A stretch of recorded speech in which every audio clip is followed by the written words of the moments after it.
Hello fight fans, Mr. Rickster here with another talk video from outside the corner of fans' perspective. Just going to talk a little about Terence Crawford and Errol Spence Jr. What a fight that was the weekend. Obviously it was a bit one-sided. Originally it was supposed to be a 50-50 fight. You know, it was supposed to be a lot closer than it was, but it was just an absolute masterclass from Terence Bud Crawford. It's one of the best sort of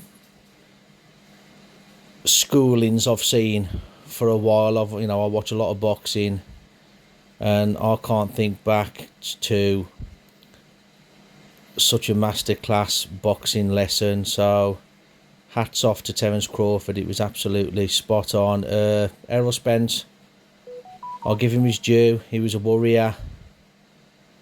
You know, he kept getting up and he wanted to go out on his shield. So I'll take my hat off to Errol Spence.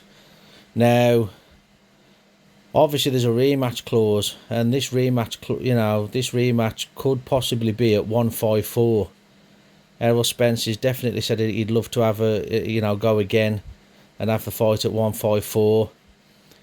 Coincidentally, Terence Crawford said, you know what, 147 was hard to get down to, so I'll be happy at 154. So if they do have a rematch, it looks like it's going to be at 154 now. Obviously it's not going to be for the belt, because you know it's going to be at 154, not 147. So you know they're not really going to be fighting for anything really, apart from bragging rights really, and a hell of a load of money.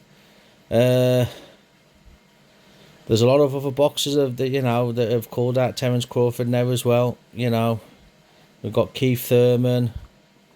I mean, Tim Tszyu's there. I know Crawford has said that he'd love to fight Jamel Charlo, and Jamel said send the contract. So there's some good fights. You know, I mean, even for Errol Spence. You know, if Errol Spence goes up to 154. You know, there's a few contenders there really for him. You know, like Tim Tszyu and others, and you know it's. Do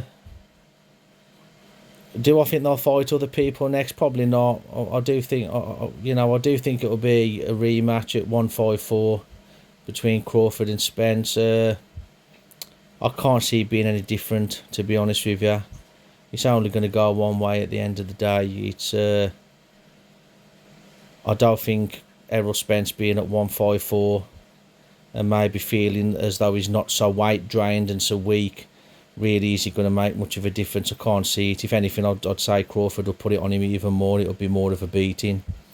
So, me personally, I don't think Spence should take the rematch, but you know, them getting to the end of the careers now, certainly Errol Spence probably is, and he's probably thinking money. You can't blame him at the end of the day. You know, it's just been announced that the gate did just over 21 million, which is just a bit short of Tank Davis and Ryan Garcia's gate that was 22.8 million. So that's just the gate. So, and then you got pay-per-view on top. So at the end of the day, in boxing, money talks, as we all well know. So we'll have to wait and see what happens, but regardless, as I say, there's plenty of fights out there for both of them. Errol Spence is by no means finished. You know, there's nothing wrong with losing to someone like Crawford at the end of the day. He's just pound for pound, isn't he? So, you know, it is what it is. Probably will be a rematch at 154, although it'd probably be nice just to see, you know, as I say, Errol could probably do with fighting someone else first at 154. Someone like Tim Tszyu or Keith Thurman or something himself, and then maybe fighting Crawford a bit later on. But you know, it's one of those at the end of the day. We're just going to have to wait and see as usual. It's not even been a week yet, has it? So let's let Crawford enjoy the victory, and what a victory it was. And as I say, take my hat off to Errol Spence. Kept getting up, didn't give in, true warrior. And I'll leave it there, guys, and thanks for watching. I'll catch you all on the next one.